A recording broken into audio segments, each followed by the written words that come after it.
আসসালামু আলাইকুম, মামুন টাইমসে স্বাগতম। আজ 28শে অগ্রহায়ণ শনিবার 2024। আমি মামুন চৌধুরী পত্রিকার প্রধান প্রধান শিরোনাম নিয়ে আছি আপনাদের সাথে। সর্বপ্রথম ইত্তেফাক। ইত্তেফাক লিখছে শহীদ বুদ্ধিজীবী দিবস পৃথিবীর ইতিহাসে এক কালো অধ্যায়। এরপর আছে প্রথম আলো।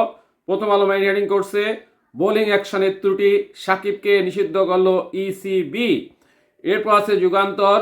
যুগান্তর মেইন হেডিং করছে শহীদ বুদ্ধিজীবীদের প্রতি রাষ্ট্রপতি প্রধান উপদেষ্টার শ্রদ্ধা। এরপর আছে ভোরের কাগজ। ভোরের কাগজ মেইন হেডিং করছে বুদ্ধিজীবী স্মৃতিসৌধে রাষ্ট্রপতি প্রধান উপদেষ্টার শ্রদ্ধা। এরপর আছে জনকণ্ঠ। জনকণ্ঠ মেইন হেডিং করছে শহীদ বুদ্ধিজীবী দিবস আজ। এরপর আছে ইনকলাব।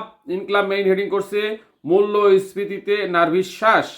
এরপর আছে আমাদের সময়। আমাদের সময় মেইন হেডিং করছে অন্তর্বর্তী সরকার একটি উন্নত ও সমৃদ্ধ সুশাসিত বাংলাদেশ গঠনে অঙ্গীকারাবদ্ধ প্রধান উপদেষ্টা। নেক্সট সমকাল। সমকাল মেইন হেডিং করছে অবৈধ স্থাপনায় মুখ থুবড়ে ত্রিদেশীয় রেল ট্রানজিট। নেক্সট মানব জমিন। মানব জমিন মেইন হেডিং করছে সরজমিন মানিকগঞ্জ, দ্রব্যমূল্যে পীড়া, ভোটের খবর জানার আগ্রহ। নেক্সট জয় জয় দিন। জয় জয় দিন মেইন হেডিং করছে আজ বুদ্ধিজীবী দিবস।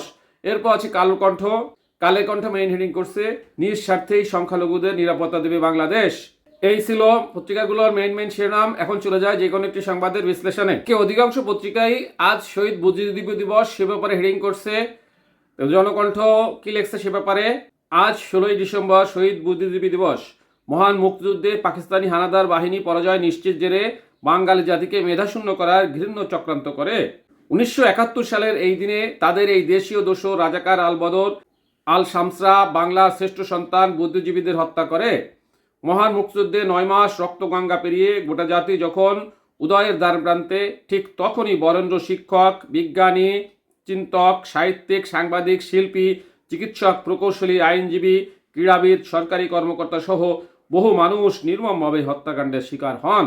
দেশের মুক্তির জন্য রণাঙ্গনে ঝাঁপিয়ে পড়তে বাঙালি জাতিকে উজ্জীবিত করার ক্ষেত্রে বুদ্ধিজীবীদের ভূমিকা ছিল অপরিসীম। সশস্ত্র মুক্তিযুদ্ধ পরিচালনার জন্য মুজিবনগর সরকার গঠন, বিভিন্ন এলাকাকে বিভিন্ন সেক্টরে ভাগ করে সেক্টর প্রধান হিসেবে দায়িত্ব প্রদান, বাংলাদেশের প্রথম সরকারের বিভিন্ন প্রতিষ্ঠান স্থাপন ও এসব প্রতিষ্ঠানে বিভিন্ন ব্যক্তিকে দায়িত্ব প্রদান এবং আন্তর্জাতিক সম্প্রদায়ের সমর্থন আদায় বুদ্ধিজীবীরা গুরুত্বপূর্ণ ভূমিকা পালন করেন। বুদ্ধিজীবী হত্যা ঠিক 2 দিন পর 16ই ডিসেম্বর জেনারেল নিয়াজি নেতৃত্বাধীন বর্বর পাকিস্তানি বাহিনী আত্মসমর্পণ করে এবং স্বাধীন বাংলাদেশ হিসাবে বাংলাদেশের অভ্যুদয় ঘটে। 71-এর মুক্তিযুদ্ধে 30 লাখ মানুষ শহীদ হন। তাদের মধ্যে বেছে বেছে বুদ্ধিজীবীদের হত্যার ঘটনা বিশেষ তাৎপর্য বহন করে। সাথে থাকার জন্য ধন্যবাদ। আসসালামু আলাইকুম।